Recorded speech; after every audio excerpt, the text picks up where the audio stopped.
province address of our Governor, Amado T. Espino Jr.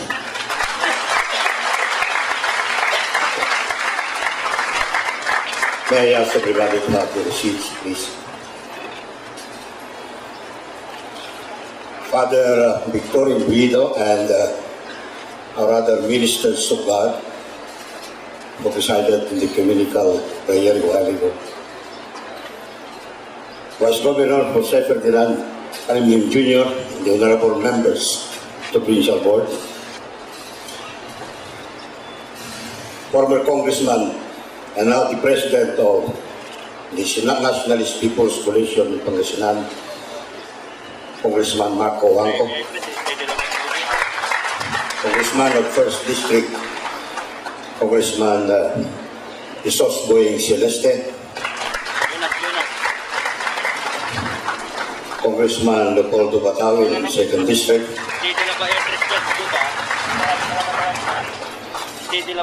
Our city and municipal mayors, headed by the President, Mayor Noel Nakar. My fellow public servants from the national and local government, distinguished visitors and guests, members of my family, my wife, my son, Mayor Pogi and Jumel, my dear province mates, our friends from the media, magandang umaga po sa inyo lahat. Thank you for your valuable and inspiring presence today. It is a good 5 years, 7 months, and 18 days since June 30, 2007, when we started on this ambitious journey together. I'm sure most, if not all of you, will agree that we have come a long way. Today, we have so much more to be proud of as a people. Today, Pangasinan is widely known not just for its inherent political value as a vote-rich province, but more importantly, as a consistent top performer in local governance, as a leading tourist destination and a favorite venue for big conventions, conferences, sports, and other important national and international events.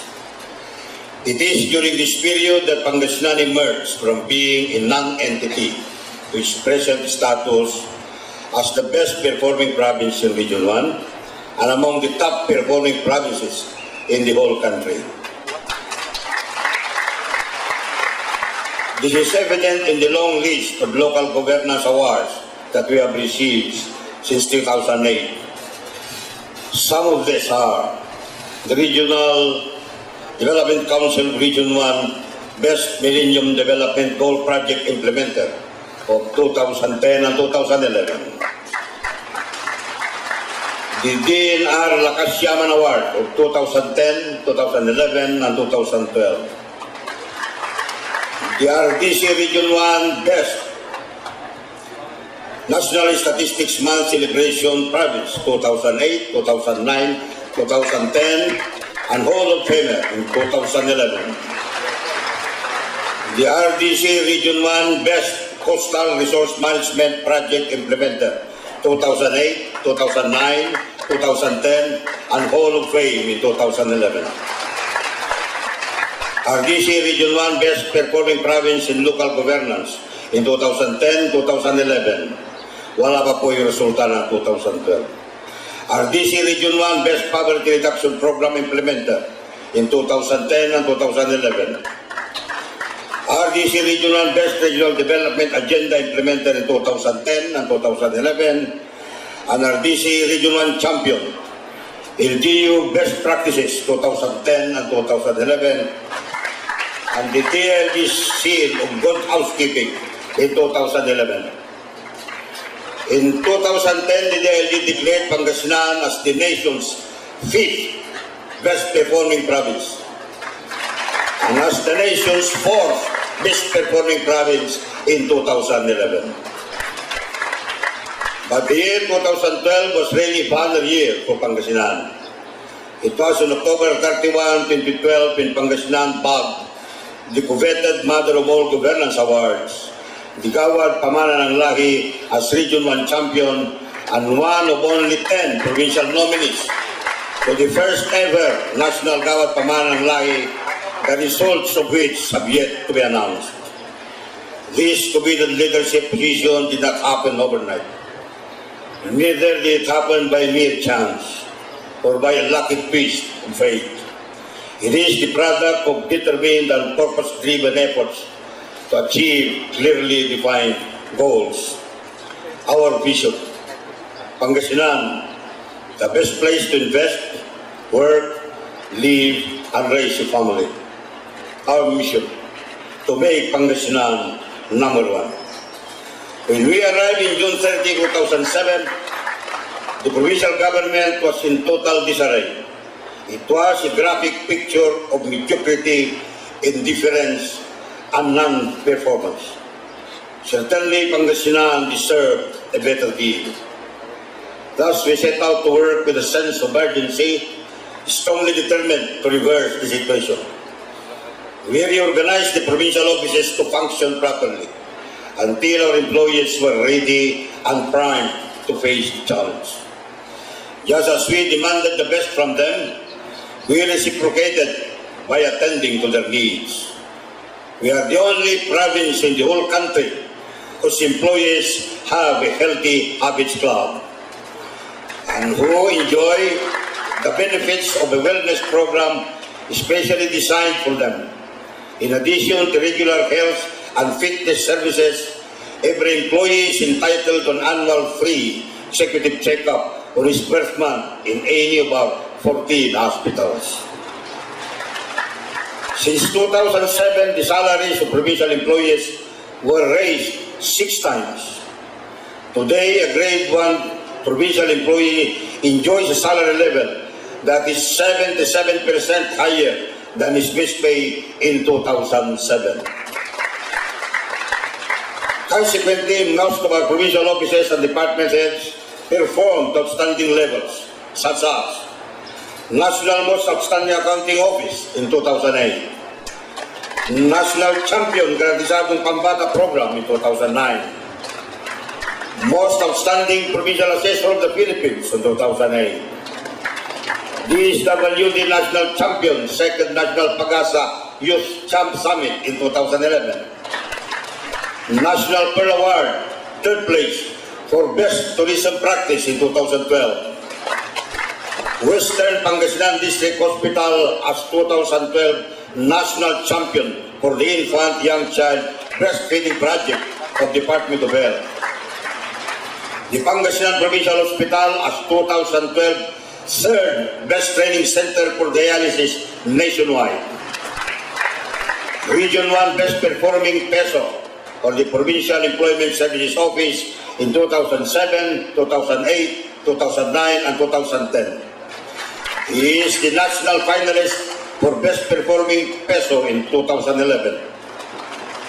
The Region 1 Best Performing Peso Manager 2007, 2008, 2009, 2010, 2011, and a national finalist in 2008 and 2009. Region 1 Most Outstanding Provincial Treasurer in 2011. Region 1 Most Outstanding Human Resource Management Officer in 2012. And the 3rd Most Outstanding Library of the Philippines, 2012.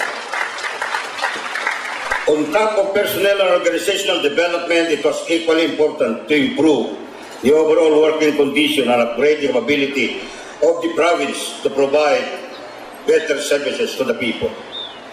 Thus, within the period from July 2007 to December 2012, we spent a total of 2.5 billion to build and upgrade provincial buildings, facilities, and support infrastructures, including hospitals, roads and bridges, potable water systems, and irrigation facilities. We also built many brand new structures, such as the neonatal and maternal care units and TB Link buildings in all hospitals, the Pangasinan Training and Development Center, the northern half of the Finance Building, the unfinished portion of the Narciso Ramos Sports and Civic Center Grandstand, and a new office building at the Provincial Agriculture Compound in Santa Barbara. undergoing finishing touches is the government-owned United Way building to house the committee hearings of the Sangguniang Panlalawigan and to serve as training center of our Pangasinan Peso. Our hospitals and other public health facilities were upgraded with matching funds from Department of Health and the European Community, who jointly contributed 420.92 million for the hospital improvements, construction of rural health units and barangay health stations, acquisition of modern diagnostic equipment and generator sets. Since 2008, the province of Pangasinan has consistently enrolled the highest number of indigent families in the PhilHealth sponsored program nationwide, starting from just over 27,000 indigent families in 2007 when I assumed, to an impressive total of 228,032 indigent families in 2012.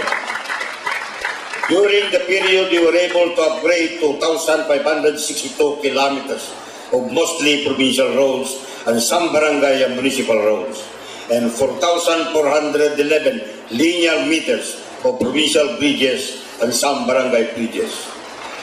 Today, there are only 52.401 kilometers of provincial roads that remain unpaved, that means unasphalted or unconcreted, down from 116.4772 kilometers of unpaved provincial roads way back in 2007. All provincial bridges are now made of concrete materials. The last remaining temporary bridge, the 27.3 linear meters of Bambunao Bridge in Calasiao, was finally rebuilt last year into a concrete structure using 8.75 million from the 40 million local government support fund that came with a seal of good housekeeping. Premyo po natin ito noon. A prestigious local governance award from the ILG. The other two projects built with the 40 million fund are the 3.872 kilometer mga taram Manlulwag Road, which cost 25.42 million, and the 0.655 kilometer Balungao Napudot Road, which cost 5.798 million. Itong dalawa punto, papunta po ito doon sa kanilang hot spring para po sa kanilang tourism activities. Dalawang bayan. We also spent a total of 281.65 million to build or reconstruct school buildings and other school facilities. The results of our efforts are nothing but heartwarming. The number of outpatients served annually in our hospitals went up from only 120,569 in 2007 to 356,490 in 2012.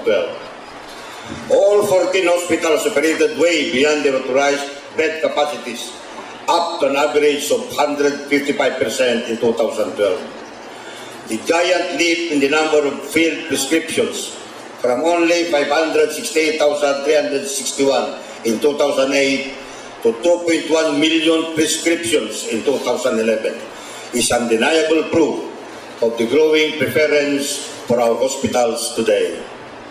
Another positive indicator is the record of PhilHealth reimbursements for hospital services. The reimbursements paid to doctors and hospital staff rose from 25.41 million in 2007 to 107.85 million in 2012. Similarly, reimbursements paid to the hospitals increased from 45.74 million in 2007 to 263.22 million in 2012. Ito po ay bumabalik sa mga hospital natin na galing po sa PhilHealth premiums na binabayaran natin.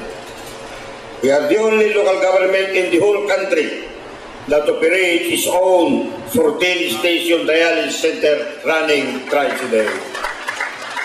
To affirm our efforts, the Regional Development Council named Pangasinan as Region 1 champion in the 2010 RDC search for LGU best practices for its enhanced hospital management system. Our public health performance is equally encouraging. The percentage of households with access to potable water now increased from 54% in 2007 to 96.62% in 2012. The percentage with access to sanitary toilets went up from 83% in 2007 to 92% in 2012. The incidence of diarrheal diseases went down from a morbidity rate of 12,777 cases in 2008 to only 6,549 cases in 2012, and a mortality rate of 41 cases in 2008 to 8 cases in 2012. As a result, diarrhea is now delisted from the top 10 leading causes of morbidity and mortality in Pangasinan. Similarly, we registered fewer cases of children affected with vaccine-preventable diseases such as measles, acute flaccid paralysis, diphtheria, and neonatal tetanus. We recorded 0 deaths due to such diseases during the period. In 2011 and 2012, there were no recorded cases of death due to malaria, and Pangasinan is now a candidate for DOH World Health Organization certification as a malaria disease-free zone. The fatality for dengue cases went down from 0.92% or roughly 1 death for every 100 cases in 2008 to 0.35 or 1 death for every 300 cases in 2012.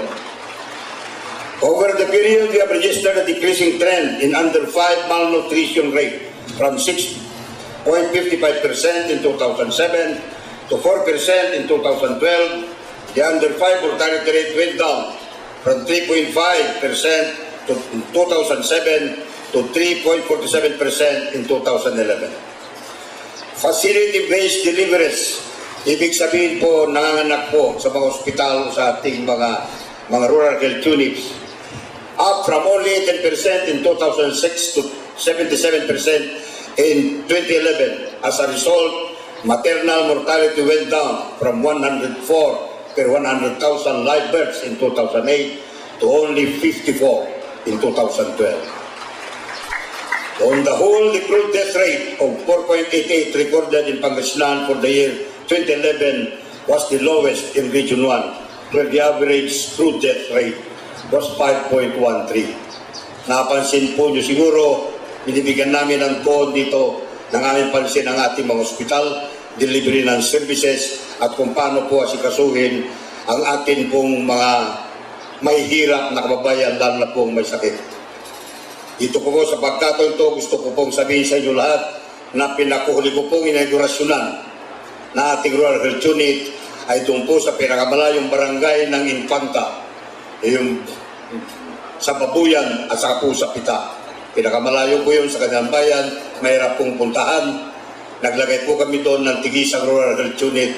Wala po may umasikaso sa ating mga buntis, lalo na sa mga bata at mga buntis na kababayan doon po sa pinakamalayong barangay ng Infanta na boundary po ng Zambales. On the whole, the crude death rate of 4.88 recorded in Pangasinan for 2011 was the lowest in Region 1, where the average crude death rate was 5.13%. Even as we suffered a series of calamities that destroyed croplands, tore down fruit trees, and impaired the operation of our agricultural support facilities, our food production levels have risen steadily, and we continue to contribute at least 60% of the total agricultural production in Region 1. Our rice production alone, which rose from 837 metric tons in 2007 to 1.133 million, 1,133,000 million metric tons in 2012, accounts for 65% of the total rice produced in Region 1. Our innovative project Accelerated Certified Seeds Production and Distribution Program was declared by the Bureau of Plant Industry as the first such province-initiated program in the whole country. Next to Nueva Ecija and Isabela, we are still the third highest rice-producing province nationwide. As of 2011, Pangasinan accounted for 68% of the region's corn, 87% of the region's eggplants, 82% of mangoes, 27% of onions, 25% of tomatoes, and 75% of fish, to name a few major products. Yung pangatlo po nating kalagayan ngayon sa produktong mais at saka po ng palay, pag-release po ng mga tubig galing po sa sa San Roque Dam. Itong taong ito, tayo po magiging number 1 producers ng rice at saka ng corn. We registered consecutively for the last 2 years the national highest average corn production of 6.07 metric tons per hectare in 2011 and 6.1 metric tons in 2012. It is indeed heartening that it's not only national government agencies but prestigious private organizations are also taking notice of our endeavors here in Pangasinan. Our Ilog Ko, Arong Ko, Bilen Ko River Cleanup Program, which received the 2011 Likasyaman Award from DNR and won as 2011 RDC Regional Champion for LGU Best Practices, also bagged the Pangasinan the 2012 Most Outstanding LGU Farmer of the Philippines Award from the Philippine JCs just last month. For 2 consecutive years in 2011 and 2012, the Philippine Chamber of Commerce and Industry has cited Pangasinan for qualifying as a consistent finalist in the annual search for the Philippines' most business-friendly local government unit. Our efforts to improve and maintain our buildings and facilities in the entire capital complex have also paid off. The Pangasinan Provincial Capital is widely regarded as the best capital in the whole country today. It is frequented by tourists and visitors 24 hours a day. Palakpakan po natin yun. The newly renovated Narciso Ramos Sports and Civic Center, the delicately crafted Season Auditorium, the enchanting Ordua House, and the newly built Pangasinan Training and Development Center have been attracting visitors and patrons, a happy turn events that confirms the growing reputation of Pangasinan as a preferred venue for national and international conventions, conferences, and cultural and sports events.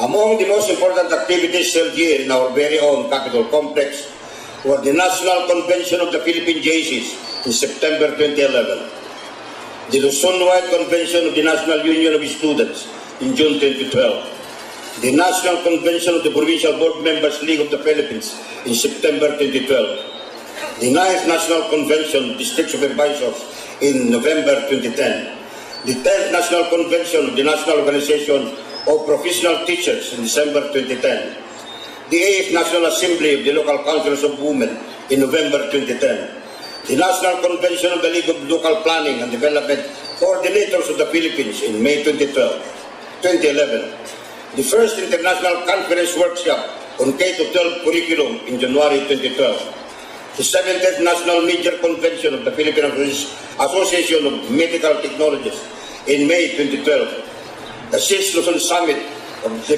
People Management of the Philippines in May 2012, the PICPA National Convention in August 2012, the 12th National Mango Congress in February 2010, the National Conference of Southeast Asian Ministers of Education Organization and Innovation Technology in November 2012, the Miss Earth International 2012 Luzon Leg in November 2012, among many other national gatherings and functions. Also here in our capital complex, particularly at the Narciso Ramos Sports and Civic Center, were international and national sports events, such as the Patapa National Open Invitational in 2009, the 12th Special Olympics National Games in May 2009, the Luzon Minor Little Olympics in 2008 to 2012, the National Minor Little Olympics in November 2011, the Palarong Pambansa in May 2012, and the Batang Pinoy Northern Luzon Leg in October 2012. Our hosting of Palarong Pambansa in 2012 was hailed by many as hard to match for years to come. In the words of Department of Education Secretary Armin Luistro, Pangasinan provided 5-star accommodations for both athletes and officials and established a new benchmark in all aspects of hosting arrangements for the Palaro, he said.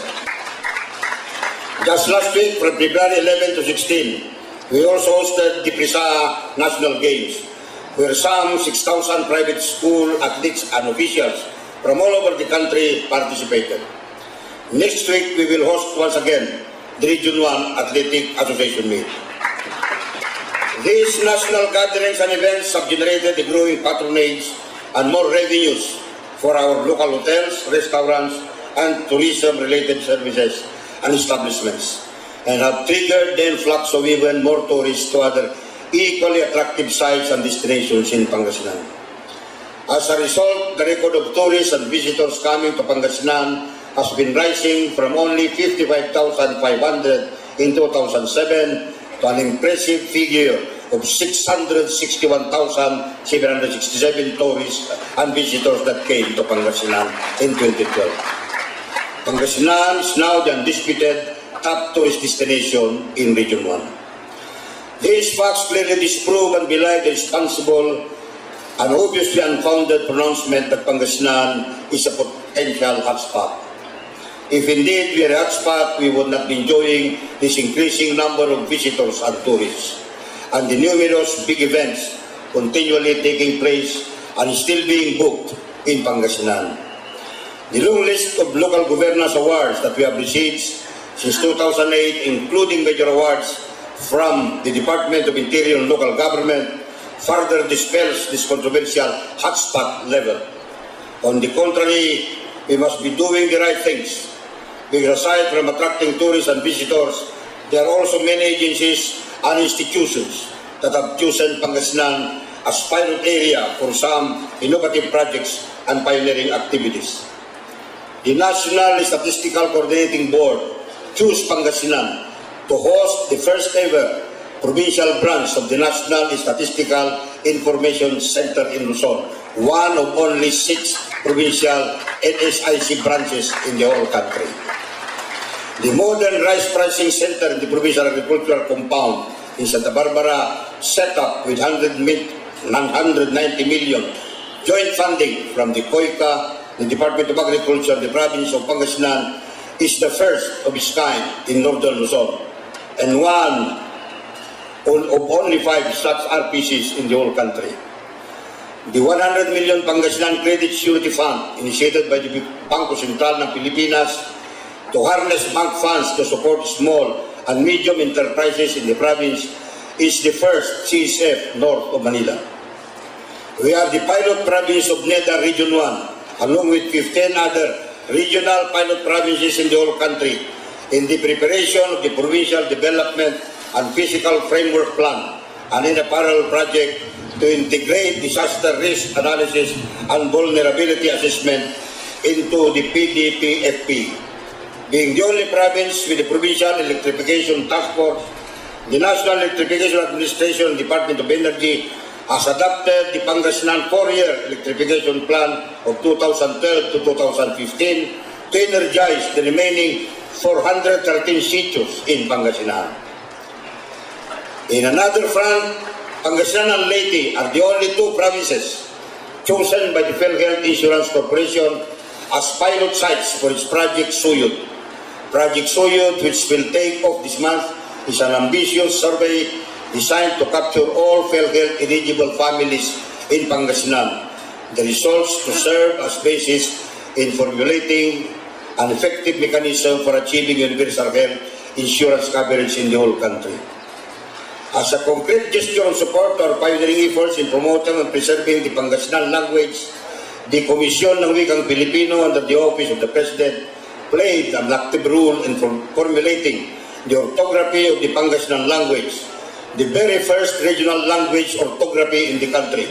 It was launched last April 2012. Indeed, the period between 2007 and 2012 saw the dawning of a golden era that ushered the revival, preservation, and promotion of our provincial history, culture, and heritage.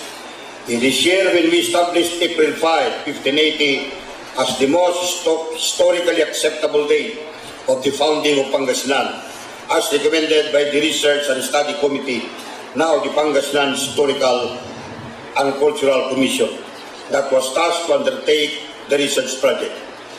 We have been celebrating Ago na Pangasinan every April 5, ever since that historic first celebration in April 5, 2010, some 430 years after its founding.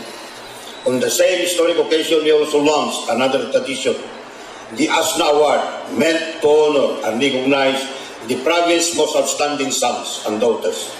The patriotic fervor and the growing awareness for Pangasinan as a distinct culture and heritage has already caught fire.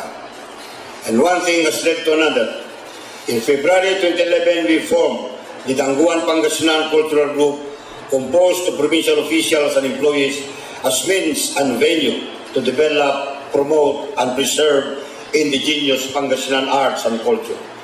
Then came the very first intermunicipal festival of Pangasinan culture and arts, dubbed as Balitok Atawi, which was met with so much enthusiasm and excitement in October 2011 and repeated for the second year last December 2012. The first Pangasinan Literary Contest in March 2012 was preceded by a writer's workshop conducted by no less than Magsaysay Awardee for Literature, Pangasinan's very own ASNA Balitok Awardee, Francisco Sinol Jose, and the equally illustrious Pangasinan literary writer and ASNA Awardee, Santiago Villafana. The latest major undertaking is the rewriting of a complete and accurate history of Pangasinan, which is still in the works and under the care and management of the Pangasinan Historical and Cultural Commission. All of this, including the I Love Pangasinan movement, which we launched last year, are meant to rally our people down to the community level to be proud of their roots and their basic identity as Pangasinense. To continually unite behind the collective effort to make Pangasinan number one and to transform Pangasinan as the best place to invest, to work, to live, and raise a family. It is evident that we are moving forward gradually, but steadily. Even our economic indicators invariably project a rosy picture. Our 2012 Consumer Price Index of 121.9 is lower than the region's 123.7 and the country's 131.3. Our 2012 inflation rate is 1.2, is lower than the region's 1.8, and certainly much lower than the country's 3.6. The peso purchasing power in Pangasinan for 2012 is 0.82, which is slightly higher than the region's 0.81 and much higher than the country's 0.76. The poverty incidence in Pangasinan appears to be on the downtrend. Based on the latest available statistics, the poverty incidence among families went down from 23.4 in 2006 to 19.5 in 2009, and among the population from 32.4 in 2006 to 25% in 2009. Our unemployment rate went down from 8.6 in 2010 and 7.4 in 2012. These are encouraging signs. And contrary to that malicious hotspot level, the average monthly crime rate in Pangasinan has drastically gone down. This report is coming from the police, by the way, from 36.3% in 2010 to 14.71 in 2012. This is certainly much lower than the 20.4 ANCR recorded for Region 1 in 2012. These figures clearly show that, on the contrary, Pangasinan is the most peaceful province in Region 1. Nevertheless, we still have to contend with persistent roadblocks that continue to hamper our way to progress. Our detractors, obsessed with their own personal agenda and armed with devious designs, have sought to undermine our modest gains and are spreading lies to make it appear that some of our projects are tainted with irregularities. They succeeded, for example, in delaying the golf course project for almost a year, and in driving away the investors, including those that were seriously considering to invest on our ecotourism zone for proposed projects such as the Aqua City, the ship and boat repair facility, and other potential industries and support services, including hotels and housing development. The environmental clearance certificate, which the DNR finally issued last January 2013, has come as a clear vindication for the province and proves that the project has always been above board and is perfectly legitimate. We will not allow these obstructionists to prevent us in pursuing these important projects, as we know that these projects will bring in more investments and tourists, and generate more jobs and livelihood opportunities for our people. We will sustain the effort to attract more investments and business locators to our province, armed with the firm belief that the welfare of the people must always come first, that the ultimate measure of our success in all these undertakings is how far we can bring our collective vision down to the household level. This means translating the vision to concrete livelihood and income opportunities for the people. It means enabling every household to have to adequately support the basic needs of his family, to provide his family with the comfort of a decent home, sufficient food, and the necessary resources to become self-sufficient and to live independently as dignified human beings. This is our dream. This is our mission for every citizen of Pangasinan. We have already reached this far. We have achieved these marvelous gains in just 5.5 years because we have been united and moved forward as one people towards the attainment of our common goals. And at this juncture, permit me to take this one more opportunity in behalf of the entire provincial government to thank all of you, our fellow local government officials and employees, other public servants, our political and sectoral leaders, civil society volunteers, and most especially the silent majority of our province mates who have in various ways contributed immensely to sustain this collective effort. Certainly, we can accomplish more if we remain united and continue the mission to make Pangasinan number one. And also at this juncture, may I thank all the people, all our province mates, from my mga kapwa ko lingkod bayan dito sa gobyerno at dito sa iba't ibang ahensya ng national government. Salamat po sa inyong pakikisa sa akin, sa aming pamilya in these times of trouble and turmoil. Salamat po sa mga panalangin, the words of encouragement, words of endearment, words of support. Maraming po salamat. Hindi po ko kalilimutan yon sa po na aking pamilya habang kami ay nabubuhay. Again, maraming salamat po.